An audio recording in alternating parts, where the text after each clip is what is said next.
I'm sitting down to listen to a band that was recently recommended on the channel after I did the Nirvana first listen with, I guess it was Smells Like Teen Spirit. And many of you said, well, if you're listening to Nirvana, you really have to listen to the Pixies. So today I am listening to the Pixies. And it's going to be a song called The Happening. The Happening. Okay? I don't know what's happening. We'll find out. Before we do, let me remind you that if you want more of what's happening, you could go to my Ko-fi and Patreon pages and check out the memberships, and you'll have early access to everything that I upload before it goes public on YouTube, as well as things that I cannot put on YouTube because of the way YouTube works with copyright restrictions and so forth. So, for example, the Beatles 150, which unfortunately now has to be only on my Ko-fi and Patreon pages. All right, so to this, The Happening. Let's find out what there is to know about it. The Pixies are an American alternative rock band formed in 1986 in Boston, Massachusetts. The Pixies are associated with the 1990s alternative rock boom and draw on elements including punk rock and surf rock. I guess I've heard a bit of surf rock in the past, probably also some punk rock by now, although I don't know because I can't think of a particular punk rock song I've heard. Maybe I haven't yet. Their music is known for dynamic, loud, quiet, loud shifts and song structures. The Pixies are credited with popularizing the extreme dynamics and stop-start timing that would become widespread in alternative rock. And I have heard some music with these sudden stops and starts and changes of tempo, which sometimes I think, what's the point? Other times, it makes a lot of sense. Artists including David Bowie, Radiohead, U2, Nirvana, Alice in Chains, Bush, Arcade Fire, The Smashing Pumpkins, and others have cited admiration of or influence by the Pixies. Well, in that list, I guess I've heard most of them by now. I'm beginning to feel quite accomplished. Don't worry, I know there's a lot more to go. Bono of U2 called the Pixies one of America's greatest bands ever.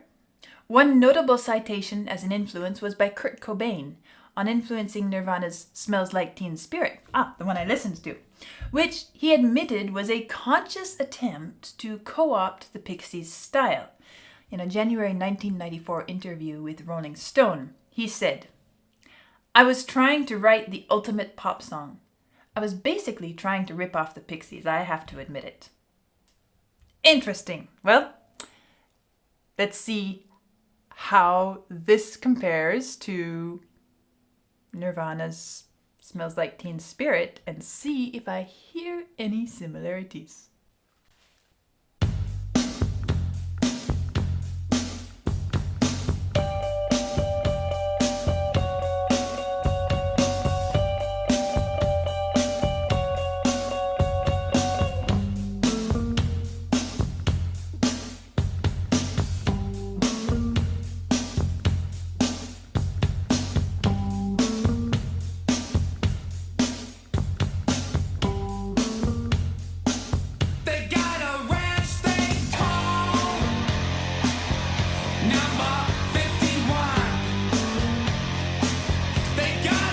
I like this.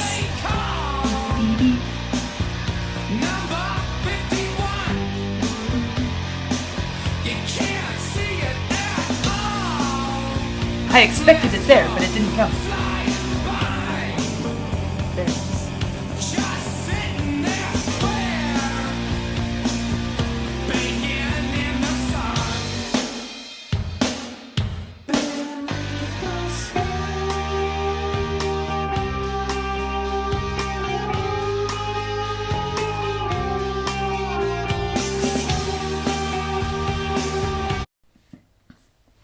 Such an interesting mix of sounds there. There's this kind of gritty, harder rock voice, and the drums, which are definitely just,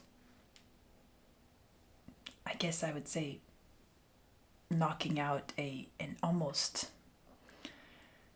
well, it's kind of a bossa nova style of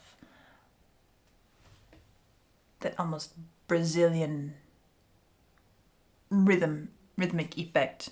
I don't know how common that is in rock music, but I pick it up in here as being a sort of South American influence, Brazilian influence particularly. But along with that, there is this very clear, clean line of sound. Dum da dum, dum da dum. And it's not saying in my score, because of course my score is not necessarily a specific, precise representation of everything in the music, but it sounds like it's an organ. I don't know if it's guitar or if it's some organ or a synthesizer, but it sounds that very sweet, clear, sort of wooden flute organ quality. And that's a nice contrast. Well, it's true. The Pixies were known for contrast. So even in the details of the balancing of the sound and the mixing of different instruments here, it's not just loud, quiet, loud. It's also a tonal contrast that I'm hearing in here, which is nice. Let's back up just a little bit.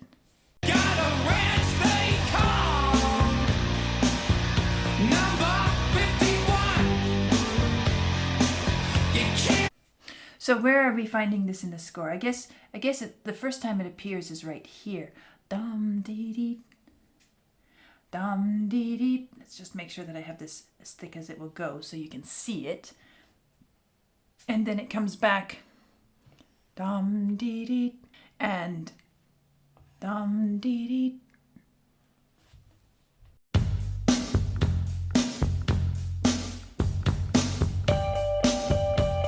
Oh yes, I forgot to mention this.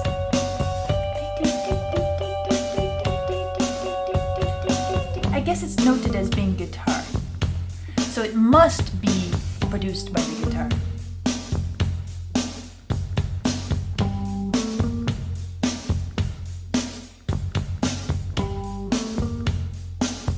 So interesting the way they just have that smooth sound with the drum beat underneath, which is very repetitive. It just does the same thing over and over and over. And then we have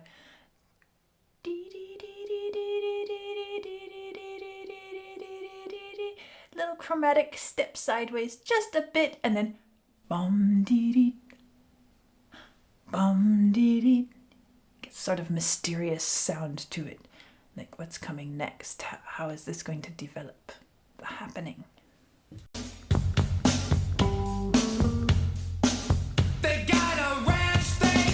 Voice.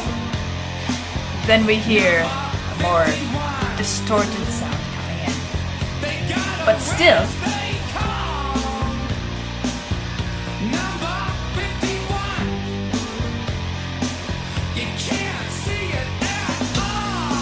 and this is where I was expecting for some nice little change there, just to surprise us a bit.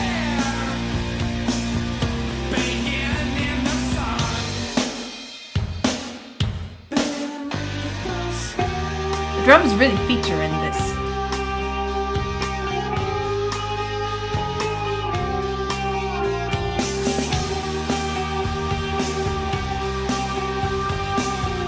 Now this is a vocal quality to it. There is a voice in there. It's hold on. Oh. I don't see any words printed here.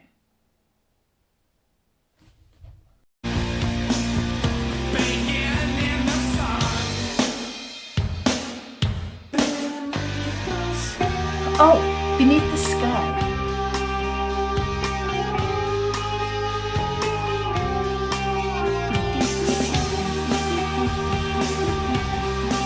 You hear that little bit of arpeggiation behind it.